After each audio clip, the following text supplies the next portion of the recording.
Thank you, Mr. President. Members, remember this amendment protects a city's ability to adopt ordinances regulating payday leaders. It specifically provides that a local ordinance is not preempted by the state law if that local ordinance is equal to or more stringent than the state statute. It's exactly addressing the concern I brought up in our earlier discussion.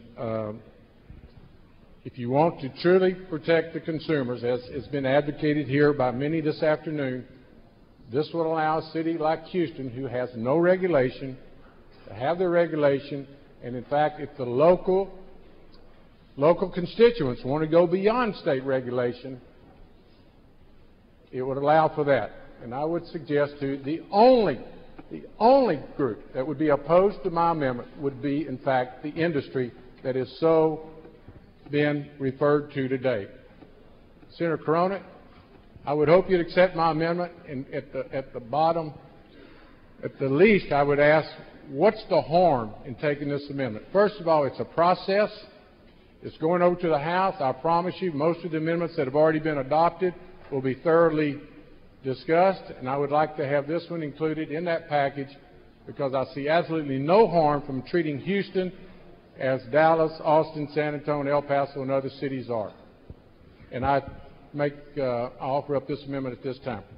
Senator Carona on floor amendment number 10 by Whitmire.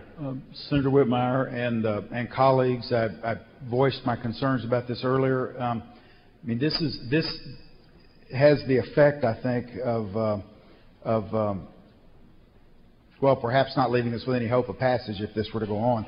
I understand, Senator Whitmire, what you're trying to do, and I don't. But I think what perhaps I haven't done a good job of conveying is that the whole point of trying to win support and approval in this body and the other one to come has been to go in and extract as significant a reform as we could from the industry, because just as you said, the industry needs reforming and it needs greater consumer protection.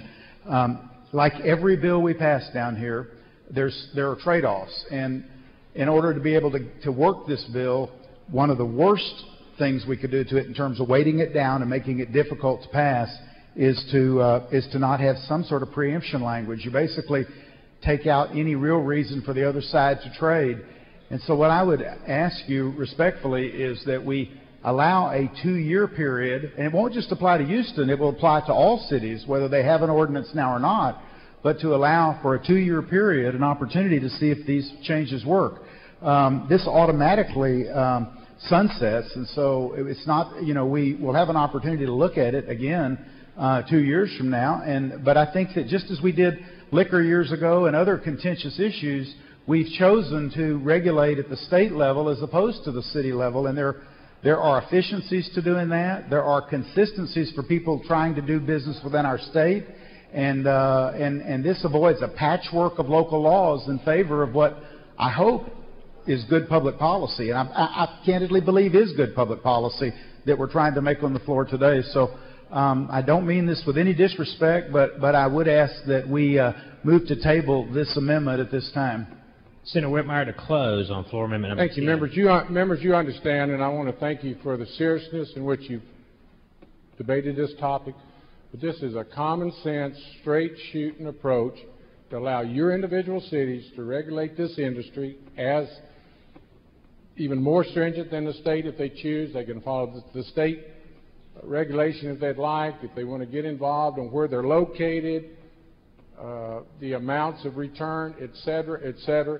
It is a common sense approach, and the only persons or industry, and I still think I'm offended that we continue to refer on this Senate floor to an industry that didn't elect anybody to sit here, but the people who did send us here in our municipalities would use this to represent consumers, and I see absolutely no harm in all the good in adopting this plain-spoken language. I move adoption of the amendment.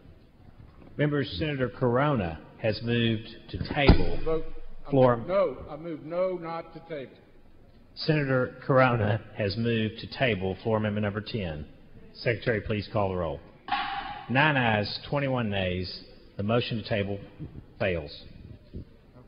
The motion now is on adoption of floor amendment number 10 by Whitmire. It's acceptable, of course. Didn't I say that the first time?